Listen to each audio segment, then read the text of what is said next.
नमस्ते बच्चों, मैं कीर्ति शर्मा और आप मेरे साथ पढ़ रहे हैं कक्षा 10 की भौतिक विज्ञान चैप्टर नंबर 10 पार्ट नंबर 3। देखो बच्चों, हम लास्ट पार्ट में पढ़ चुके हैं कि किस तरीके से एक बंदूक से निकलने वाली गोली एक व्यक्ति के लिए घातक हो सकती है, लेकिन अगर हम उसी गोली को हाथ से फेंके तो उस व्यक्ति पे कोई प्रभाव नहीं पड़ेगा। इसका क्या कारण है, हम ये लास्ट वीडियो में पढ़ चुके हैं। आज हम पढ़ेंगे इस पार्ट के अंदर न्यूटन का तीसरा नियम। ठीक है, तो न्यूटन क्या कहते हैं कि क्रिया के प्रति प्रतिक्रिया होती है, मतलब जहां पे क्रिया होगी वहां पे कोई ना कोई प्रतिक्रिया होती है, और ये जो दोनों है ये विपरीत वस्तुओं पे काम करती है। एक ही वस्तु पे क्रिया और प्रतिक्रिया दोनों नहीं होती है। इधर देखो कैसे, ये कोई बच्ची है, ये नाव में से बाहर आ रही है जमीन के ऊपर, तो जब ये नाव से बाहर आती है तो क्या है, ये नाव पीछे खिसक जाती है, खिसकती है ना। ऐसा क्यों हुआ? क्योंकि जब ये बाहर आती है ये उसके ऊपर बल लग रहा है, उस बल के कारण ये बाहर आ रही है और इसके बल के प्रतिक्रिया के कारण ये नाव पीछे की ओर जा रही है। सेम ऐसे ही हम कोई गुब्बारा फुलाते हैं और उसको हम छोड़ देते हैं तो हवा जैसे जैसे बाहर निकलती है, वो तो हो गई क्रिया, और उस हवा के बाहर निकलने से उस गुब्बारे के ऊपर एक बल लगता है, एक प्रतिक्रिया होती है जिसके कारण वो गुब्बारा दूर जाता है। ठीक है, तो क्रिया के बदले प्रतिक्रिया होती है। ये कौन सा है? न्यूटन की गति का तीसरा नियम है। इधर देखो, न्यूटन ने अपने गति के तीसरे नियम में क्रिया व प्रतिक्रिया के बीच एक संबंध बताया। इस नियम के अनुसार किसी भी क्रिया के ठीक समान लेकिन विपरीत दिशा में प्रतिक्रिया होती है। ये हमेशा याद रखना, उसके समान तो होगी लेकिन दिशा कैसी होगी? विपरीत होगी। ठीक है, ये देखो, अब गति के तीसरे नियम के हम कुछ महत्वपूर्ण लक्षण देखते हैं। देखो बच्चों, हम ये नहीं कह सकते कि दोनों बलों में से कौन सा बल क्रिया है और कौन सा बल प्रतिक्रिया है। हम नहीं बता सकते कि जब वो लड़की बाहर निकल रही थी कि क्रिया कौन सी और प्रतिक्रिया कौन सी और नाव पीछे जा रही थी, हम नहीं बता सकते, लेकिन दोनों परस्पर होती हैं। ठीक है, ये क्या है? परस्पर विनिमय है। ठीक है, क्रिया व प्रतिक्रिया बल सदैव दो अलग अलग वस्तुओं पर कार्य करता है, ये हम पढ़ चुके हैं। प्रतिक्रिया बल तब तक ही कार्य करता है जब तक क्रिया बल कार्य कर रहा है। जितना क्रिया बल होगा उतना ही प्रतिक्रिया बल होगा। कम क्रिया कर रहे हो, कम प्रतिक्रिया होगी, अधिक क्रिया हो रही है, अधिक प्रतिक्रिया होगी। ठीक है बच्चों, अतः ये दोनों बल समकालिक होते हैं, मतलब समान समय के लिए। अगर 10 मिनट के लिए क्रिया है तो प्रतिक्रिया भी 10 मिनट के लिए होगी, 1 सेकंड के लिए क्रिया है तो प्रतिक्रिया भी क्या है? 1 सेकंड। ये होता है समकालिक। इधर देखिए, ये कोई क्या है? तैराक है। ठीक है, ये जब तैरता है पानी के अंदर तो ये अपने हाथों को आगे करता है और पानी को पीछे करता है। सॉरी, ये जब तैरता है तो अपने हाथों से पानी को पीछे करता है, तो पानी क्या करता है? इसको आगे करता है। तो जब तक ये हाथों से पानी को पीछे करता जाएगा, पानी इसको आगे करता जाएगा। जब ये हाथों से पानी को पीछे करना बंद कर दिया तो ये आगे आना बंद हो जाएगा। इसीलिए क्या कहते हैं, देखो, जो क्रिया प्रतिक्रिया है वो क्या है? समकालिक होती है। कैसी होती है? समकालिक, पहली बात। दूसरी बात, दिशा कैसी होती है? विपरीत होती है, क्योंकि क्या, हाथ से पानी को तो पीछे फेंक रहा है और पानी इसको आगे भेज रहा है, तो ये क्या है? विपरीत होती है। दोनों अलग अलग वस्तुओं पे हो रही है, ये तो पानी पे बल लगा रहा है और पानी इसके ऊपर बल लगा रहा है। ठीक है बच्चों, आगे देखिए, अब हम बात करते हैं संवेग संरक्षण की। तो यहाँ पे हमारे न्यूटन की गति के तीनों नियम पूरे हो जाते हैं। पहला तो हमने क्या पढ़ा था? प्रथम नियम में तो जड़त्व के बारे में पढ़ा था, दूसरे नियम में हमने उसके संवेग के बारे में पढ़ा था, और तीसरे नियम में हमने क्या पढ़ा? क्रिया प्रतिक्रिया के बारे में पढ़ा। अब बात करते हैं बच्चों संवेग संरक्षण की। तो संरक्षण का मतलब क्या होता है? किसी चीज को बचाना। और यहाँ पे संरक्षण का मतलब है कि जो संवेग पहले होता है किसी भी वस्तु का, वही संवेग बाद में होता है। पहले बात कब मैम? तो देखो, हम पढ़ते हैं, जब दो या दो से अधिक वस्तुएं एक दूसरे से टकराती है तो टकराने के पहले और टकराने के बाद उनका कुल संवेग संरक्षित रहता है। संरक्षित मतलब समान रहता है, जितना पहले था संवेग बाद में भी उतना ही रहता है। कब तक? जब तक कि उनके ऊपर कोई बाह्य बल कार्य नहीं करे। अगर आपने बाहर से कोई बल लगाया है तब ऐसा नहीं होगा, लेकिन अगर आपने बाहर से कोई बल नहीं लगाया और जब दो वस्तुएं टकराती है तो टकराने से पहले का संवेग और टकराने के बाद का संवेग समान होता है। यही क्या है बच्चों? संवेग संरक्षण का नियम है। इधर देखिए, ये रॉकेट है,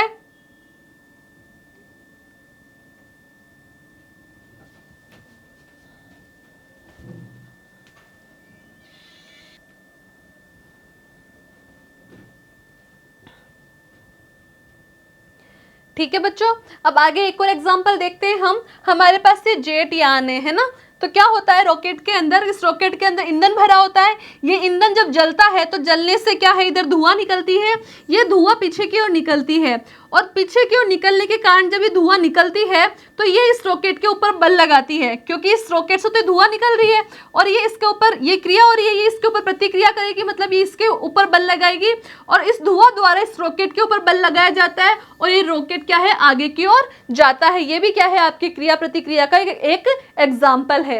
अब देखिए बच्चों, आगे हम बात करते हैं संवेग संरक्षण की। तो संरक्षण का मतलब क्या होता है, किसी भी चीज को बचाना, है ना। और यहाँ संवेग संरक्षण से मतलब क्या है, संवेग को बचाना। और यहाँ संवेग कैसे बचाएंगे, मतलब संवेग पहले जितना था बाद में भी उतना ही रहेगा, कम नहीं होता है ना ज्यादा होता है। तो कैसे, पहले और बाद कब, तो देखो कब होती है ऐसी स्थिति, जब दो वस्तुएं टकराती हैं। देखो जब दो या दो से अधिक वस्तुएं एक दूसरे से टकराती है तो टकराने के पहले और टकराने के बाद उनका कुल संवेग संरक्षित रहता है, मतलब जितना पहले था बाद में भी उतना ही होता है। कब तक होगा ऐसा, जब तक उस पर कोई बाह्य बल कार्य नहीं करेगा तब तक क्या है, उसका संवेग संरक्षित रहेगा। लेकिन बाह्य बल कार्य करता है तो जरूरी नहीं है संवेग संरक्षित रहे। ठीक है, ये बात, यही क्या है आपके संवेग संरक्षण का नियम है। आगे देखो, न्यूटन की गति के नियम अनुसार हम जानते हैं, क्या जानते हैं हम, कि संवेग में परिवर्तन की दर लगाए गए बल के बराबर होती है। ठीक है, अब क्या है, हमने माना कि जो P1 है वो प्रारंभिक संवेग है किसी वस्तु का और जो P2 है वो अंतिम संवेग है। ठीक है, तब हम अगर बल की बात करेंगे तो बल बराबर क्या हो जाएगा, P2 माइनस P1/T। ये हम पहले पढ़ चुके हैं। अब यहाँ पे अगर देखो F बराबर अगर 0 हो, ठीक है, तो F बराबर 0 होगा तो P2 बराबर P1 होगा कि नहीं। अब आप पूछेंगे कि मैम कैसे, तो इधर देखो, अब यदि F बराबर 0 होगा तो P1 बराबर P2 होगा। इससे पता चलता है कि अगर निकाय पर कोई बल कार्य नहीं कर रहा तो उसका संवेग अपरिवर्तित रहता है। F मतलब F 0 हो रहा है, इसका मतलब यहाँ पे कोई बल कार्य नहीं कर रहा, कोई बल कार्य नहीं कर रहा तो इसका मान क्या आ जाएगा, P2 का P1 के बराबर आ जाएगा। आगे देखो एक एग्जाम्पल देखते हैं। एक गोली जिसका द्रव्यमान 0.03 किलो है उसे 100 मीटर पर सेकंड वेग से बंदूक से दागा गया है। बंदूक का द्रव्यमान 3 किलो है। बंदूक के प्रतिक्षेप वेग की गणना कीजिए। अब इधर देखो हमें क्या क्या दे रखा है, हमें बंदूक का द्रव्यमान दे रखा है M1 3 किलो, गोली का द्रव्यमान दे रखा है M2 0.03 किलो, बंदूक का प्रारंभिक वेग U1 दे रखा है 0, प्रारंभिक वेग गोली का दे रखा है U2 कितना 0। बंदूक का अंतिम वेग निकालना है हमें, ठीक है, और गोली का अंतिम वेग दे रखा है हमें 100 मीटर पर सेकंड। तो देखो हमारे पास ये सारे मान दे रखे हैं। तो संवेग संरक्षण का नियम क्या कहता है, संवेग संरक्षण का नियम कहता है कि जो पहला संवेग होता है, संवेग क्या होता है mv, ठीक है, तो पहला संवेग किसके बराबर होगा, दूसरे संवेग के, मतलब m1 v1 किसके बराबर होता है m2 v2 के। ठीक है, अब यहाँ पे देखो, यहाँ पे क्या दो चीजें हैं, एक तो गोली है और एक बंदूक है, तो हम क्या ले लेते हैं, M1 तो क्या हो गई आपके बंदूक हो गई और M2 क्या हो गई आपके गोली हो गई। तो पहला इसका संवेग की बात करें तो M1 U1 था और बाद की बात करें तो M1 V1 हो जाएगा। पहले U था वेग, बाद में क्या है V। ऐसे ही गोली की बात करें तो द्रव्यमान तो M2 है और पहले वेग U2 था और अब क्या है V2। अब संवेग संरक्षण क्या कहता है कि टकराने से पहले और टकराने के बाद क्या है, संवेग समान होगा, तो हम इनको जोड़ देंगे कि इनका जो संवेग का मान है वो बाद में इसके ही बराबर होगा। तो समीकरण के में मान रख देंगे। तो आपको पता है M1 U1, इधर देखो आपके पास U1 किसकी बंदूक का और U2 किसका गोली का, दोनों 0 है, तो ये 0 और 0 को किसी भी संख्या से गुणा करेंगे तो 0 0 आएगा कि नहीं। अब यहाँ पे जो आपको मान दे रखे हैं वो मान हमने यहाँ रख दिए, यहाँ से हमने मान लिए और इस फॉर्मूले में रख दिए। तो देखो क्या हो गया, 0 + 0 बराबर 3 इंटू V1 तो हमें निकालना है, प्लस 0.03 इंटू 100, इसको सॉल्व करोगे तो V1 बराबर कितना आ जाएगा, -1 मीटर पर सेकंड। मतलब बंदूक का जो प्रतिक्षेप वेग है वो -1.0 मीटर पर सेकंड होगा। ये ऋणात्मक चिन्ह आया ना यहाँ, ऋणात्मक चिन्ह का मतलब क्या है कि जो बंदूक है वो गोली की विपरीत दिशा में गति करती है। मतलब जिस दिशा के अंदर गोली जाती है उसके विपरीत दिशा में क्या जा रही है, बंदूक जाती है। इस माइनस चिन्ह का मतलब क्या है कि जो दोनों हैं ये एक दूसरे के विपरीत दिशा में कार्य करेगी। आगे देखिए बच्चों, अब देखिए बच्चों, क्वेश्चन नंबर 1 है, जब हम किसी भीगे हुए कपड़े को झटकते हैं तो उसमें से पानी बाहर क्यों निकलता है? तो आपको पता है कि जड़त्व के कारण निकलता है। हर कण या हर वस्तु चाहेगी कि अगर वो गतिशील है तो गतिशील रहे, और विराम अवस्था में तो क्या रहे, विराम अवस्था में। देखो जब हम कपड़े को झटकते हैं तो पानी अपनी अवस्था में बना रहता है, इसलिए क्या है, बाहर आ जाता है। नेक्स्ट क्वेश्चन है, जब चलती हुई बस अचानक रुकती है तो आप आगे की ओर क्यों गिरते हैं? जब बस चल रही होती है और बस वाला ब्रेक लगाता है तो हम आगे झुकते हैं, आगे गिरते हैं। तो ऐसा क्यों होता है? तो आपको पता है, हम सब पढ़ चुके हैं क्यों होता है ऐसा। आप बता सकते हैं क्या? मुझे तो बताना ही है क्यों होता है। जड़त्व के कारण ऊपरी हिस्से की आगे की दिशा में गति करने की प्रवृत्ति होती है और हम आगे की तरफ गिर जाते हैं, क्योंकि हमारा शरीर ऊपर वाला क्या चाहेगा कि हम चलते रहें, जबकि बस रुक गई। आगे देखिए, दो समान ट्रक सड़क पर समान वेग से गति कर रहे हैं, जिसमें से एक खाली है और दूसरा भरा हुआ है। दोनों में से किसका संवेग ज्यादा होगा? तो बच्चों बताओ, संवेग P बराबर क्या होता है? mv होता है। और वो क्या कह रहा है कि वेग समान है, मतलब v तो दोनों का समान है, तो P किस पे डिपेंड करेगा? m पे, मतलब जिसका द्रव्यमान ज्यादा उसका संवेग ज्यादा। ठीक है बच्चों, आगे देखिए नेक्स्ट क्वेश्चन, यदि 5 किलो द्रव्यमान वाली कोई वस्तु 10 मीटर पर सेकंड के वेग से गति करती है तो उस वस्तु का संवेग क्या होगा? अभी हमने लिखा P बराबर mv होता है। आप आपस में इनको मल्टीप्लाई कर लो, गुना कर लो, आंसर आ जाएगा 50 किलोग्राम मीटर पर सेकंड। आगे देखो, यदि कोई बॉक्सर किसी दूसरे बॉक्सर के पंच को झेलने से पहले पीछे की तरफ सिर ले जाता है, क्यों? कि जब कोई बॉक्सर दूसरे बॉक्सर को पंच करता है तो सामने वाला बॉक्सर अपना सर पीछे लेके जाता है। क्यों लेके जाता है? वो समय बढ़ा रहा है। किसका समय बढ़ा रहा है? देखो, संवेग में परिवर्तन की दर को कम करने के लिए बॉक्सर अपना सर पीछे की ओर करता है, जिससे लगने वाला जो घात है उसका प्रभाव क्या हो, कम हो। आगे देखिए, नेक्स्ट टॉपिक अपना आता है बच्चों, घर्षण।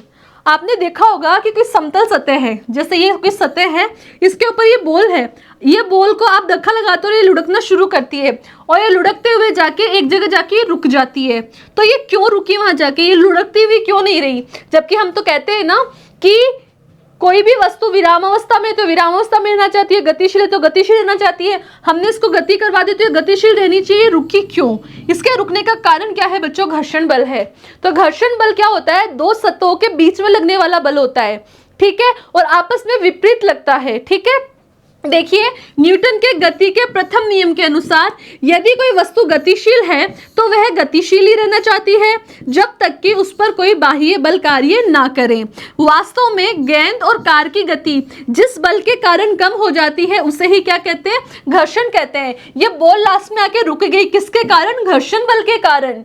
घर्षण उन सभी वस्तुओं की सतह पर लगातार लगता रहता है जो एक दूसरे के संपर्क में रहती है। अब ये इसके संपर्क में है तो घर्षण हो रहा है, घर्षण के कारण ही मैं लिख पा रही हूं। बात समझ में आई? देखो, घर्षण बल की दिशा सदैव गति की दिशा के विपरीत दिशा में होती है। अगर मैं गति इधर कर रही हूं तो घर्षण बल उधर लगेगा, और मैं गति इधर कर रही हूं तो घर्षण बल इस साइड लगेगा। तो घर्षण बल की जो दिशा होगी सदैव गति की दिशा के विपरीत दिशा में होती है। ठीक है बच्चों, आगे देखो, घर्षण को प्रभावित करने वाले कारक। अब देखो, अगर आप बच्चों मार्केट जाते हो और आपको नए शूज लेने हैं तो आप कैसे जूते खरीदते हो? जिनका तलवा नीचे से चिकना होता है आप वो खरीदते हो, या जिनका नीचे से तलवा नुकीला होता है, खुरदुरा होता है, जिगजैग टाइप का होता है, वो लेते हो? आप ऐसे वाले लेते हो ना, बजाय चिकने के। क्यों? क्योंकि अगर आप चिकने शूज लोगे तो आपको गिरने की संभावना ज्यादा होती है, जबकि आप ऐसे शूज लेते हो जो नुकीले या जिगजैग टाइप के हैं, नीचे से तलवा जिनका खुरदरा है, तो गिरने की संभावना कम होती है। ऐसा क्यों हुआ? क्योंकि ये वाली जो सतह होती है इसमें क्या होता है? घर्षण बल का मान कम होता है, और ऐसी वाली जो सतह होती है इनमें घर्षण बल का मान ज्यादा होता है।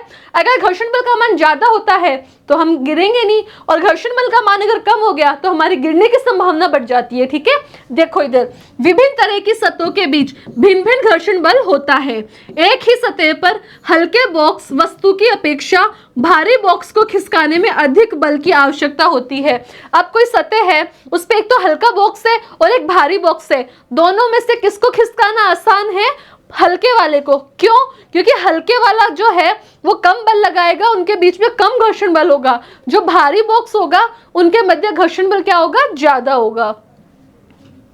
देखो घर्षण के लाभ और हानियां क्या क्या हैं। सबसे पहले हम लाभ की बात करते हैं। आपके जूते के तलवे व सतह के मध्य जो घर्षण बल उत्पन्न होता है वो हमें चलने में मदद करता है। यदि घर्षण बल उत्पन्न नहीं होगा तो हम चल भी नहीं पाएंगे, हम दौड़ भी नहीं पाएंगे। अगर हम चल दौड़ रहे हैं तो किसके कारण बच्चों? घर्षण बल के कारण। यदि घर्षण बल बिल्कुल नहीं होता तो चलना या दौड़ना असंभव हो जाता। कागज पर पेन की सहायता से और श्याम पट यानी बोर्ड पर चौक की सहायता से घर्षण बल के कारण ही लिखा जाता है। हम पेन से लिखते हैं ना कुछ भी पेपर पे, तो घर्षण बल के कारण ही लिख पाते हैं। अगर घर्षण बल नहीं होगा तो हम लिख भी नहीं पाएंगे बच्चों। आगे देखो, भवन बनाने में, कोई भी घर बनाने में इस्तेमाल होने वाली विभिन्न सामग्रियों के मध्य घर्षण बल के कारण ही भवन का निर्माण हो पाता है। घर्षण के बिना आप दीवार पर कील को भी नहीं ठोक सकते हो। बात समझ आई? कील ठोक रहे हो मतलब वहां घर्षण बल हो रहा है। घर्षण से देखो हानियां क्या क्या होती है। सबसे पहला, घर्षण के कारण बहुत सारी ऊर्जा ऊष्मा के रूप में नष्ट हो जाती है, जिससे मशीन के गतिशील हिस्सों में टूट फूट होती है। देखो बच्चों, सर्दियों के अंदर आप अपनी दोनों हथेलियों को ऐसे करके और आपस में जोर जोर से रगड़ते हो, है ना। उससे रगड़ने से क्या हो रहा है? उसके रगड़ने के कारण आपकी हथेलियां गर्म हो जाती है, और गर्म हो जाती है तो क्यों हुई वो गर्म? वो हो रही है घर्षण बल के कारण। आप दोनों हथेलियों को रगड़ रहे हो तो क्या हो रहा है? यहाँ घर्षण बल का काम कर रहे हो। आप दोनों हथेलियों को रगड़ रहे हो मतलब घर्षण बल के कारण हथेलियां गर्म हो रही है। ठीक है, तो हथेलियां गर्म हो रही है मतलब ऊष्मा निकल रही है, तो जहां पे भी घर्षण बल होता है वहां ऊष्मा निकलती है। अब ये तो हथेलियों की बात है। अगर हम मशीनों की बात करें, जहां बड़ी बड़ी मशीनें चलती है, तो वो भी आपस में अगर रगड़ खाएगी तो क्या होगा? उसमें ऊष्मा उत्पन्न होगी, और ऊष्मा उत्पन्न होने के कारण क्या है? उन मशीनों में टूट फूट हो जाती है। तो ये घर्षण बल के कारण होने वाला नुकसान है ना। मशीनों में घर्षण को कम करने के लिए गतिशील हिस्सों के मध्य बॉल बेयरिंग की जाती है। ये इंपॉर्टेंट है, आपको याद रखना है। बॉल बेयरिंग की सहायता से सर्पी घर्षण लोटनी घर्षण में बदल जाता है। लोटनी घर्षण सर्पी घर्षण से कम होता है, अतः गतिशील हिस्सों के मध्य घर्षण कम हो जाता है। बच्चों इधर देखो, आपके पास 3 तरीके के घर्षण बल हैं। सबसे फर्स्ट है स्थैतिक घर्षण। मैं अभी अपनी सतह पे खड़ी हूं, अब मेरे और सतह के बीच में जो बल कार्य कर रहा है वो घर्षण बल कौन सा हो गया? स्थैतिक घर्षण। फिर आता है सर्पी घर्षण। अब इस सतह पे अगर मैं चलना प्रारंभ कर रही हूं, मेरे चलने के कारण मेरे और सतह के मध्य में जो घर्षण बल काम कर रहा है वो घर्षण बल कहलाएगा बच्चों सर्पी घर्षण। तीसरा होता है लोटनिक घर्षण।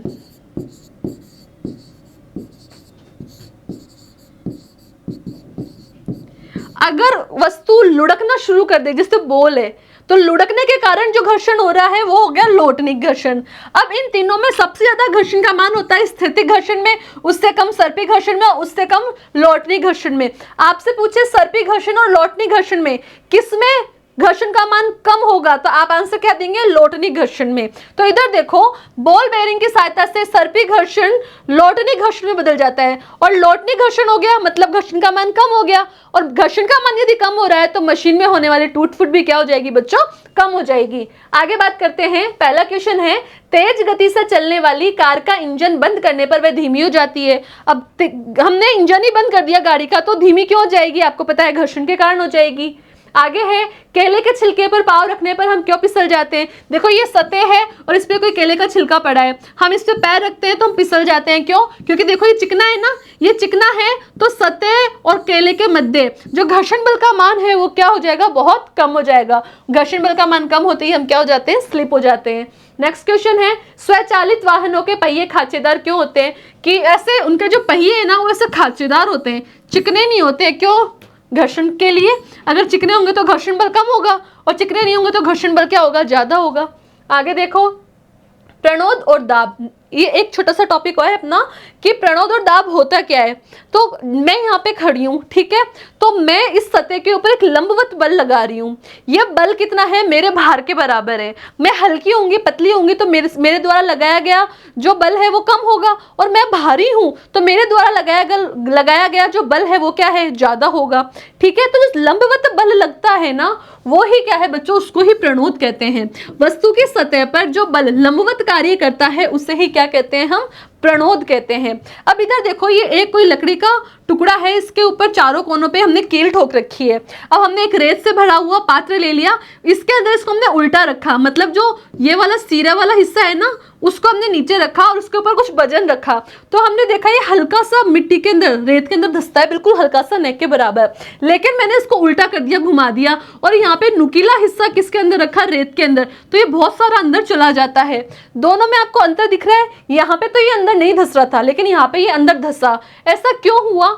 ऐसा इसलिए हुआ, देखो बच्चों, ये जो कील थी इसका क्षेत्रफल देखो, इस वाले सिरे का क्षेत्रफल ज्यादा है, तो क्षेत्रफल ज्यादा होने के कारण जो लगने वाला बल है उसका मान कम हो गया, इसलिए ये अंदर धंस नहीं पा रहा। अब इस जो नुकीला सिरा होता है, नुकीले सिरे का क्या हो गया, क्षेत्रफल कम हो गया, इतना सही है, और इसका इतना बड़ा है, तो क्षेत्रफल कम होने के कारण इस पर लगने वाला जो बल है उसका मान ज्यादा हो गया, इसलिए वो कील क्या है, अंदर चली जाती है। देखो आगे पढ़ते हैं।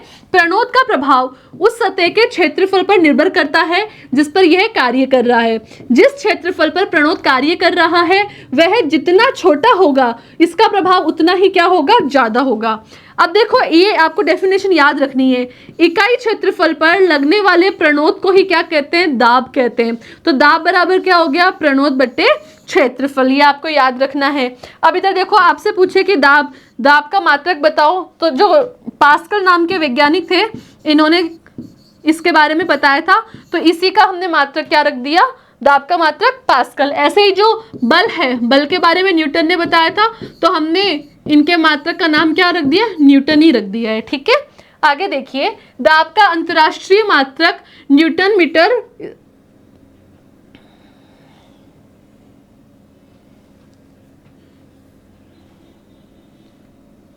दाब का अंतरराष्ट्रीय मात्रक न्यूटन पर मीटर स्क्वायर है। इस मात्रक को वैज्ञानिक बेल्सी पास्कल के सम्मान में एक विशिष्ट नाम पास्कल दे दिया है। ठीक है बच्चों, नेक्स्ट क्वेश्चन देखो, भारी बोझ उठाने वाले कूली सिर पर कपड़े का गोल टुकड़ा क्यों रखते हैं? अगर वो सिर पे एक तो टुकड़ा रख के सामान रखते हैं तो उनको कम वजन महसूस होता है, जबकि सीधा बिना कपड़े रखे सीधा सर पे रखते हैं तो उनको ज्यादा महसूस होता है वजन। क्यों होता है ऐसा, आपको पता है, क्षेत्रफल के कारण। कपड़े का गोल टुकड़ा कूली के सिर और भार के मध्य संपर्क के क्षेत्रफल को बढ़ाता है, जिससे कि उसके सिर पर दाब क्या हो जाता है, कम हो जाता है। नेक्स्ट क्वेश्चन है, कील में एक सिरा तीक्ष्ण क्यों होता है? अगर तो तीक्ष्ण नहीं होगा तो दाब नहीं बढ़ेगा, तीक्ष्ण होगा तो दाब बढ़ेगा। आगे देखिए, कंधे पर लटकाने वाले थैलों में चौड़ी पट्टी क्यों लगी होती है? हम जो शोल्डर बैग लेते हैं उनकी पट्टियां चौड़ी होती है, क्यों? क्योंकि अगर पतली पट्टी होगी मतलब क्षेत्रफल कम हो गया तो हमें यहाँ पे ज्यादा दाब महसूस होगा, और चौड़ी पट्टी होगी तो क्षेत्रफल बढ़ गया तो हमें क्या है, दाब कम महसूस होता है। तो देखो इसका आंसर हो गया दाब घटाने के लिए। नेक्स्ट क्वेश्चन है, दाब का अंतरराष्ट्रीय मात्रक क्या है? तो आपको पता है, या तो पास्कल बोल दो या बोल दो न्यूटन पर मीटर स्क्वायर। ठीक है बच्चों, यहाँ पे ये हमारा चैप्टर इस क्वेश्चन के साथ फिनिश होता है। आपको जो पॉइंट नहीं समझ में आया आप उसको दोबारा जाके देखें और उसको अच्छे से पढ़ें। आप पढ़ते रहिए, मस्त रहिए। धन्यवाद।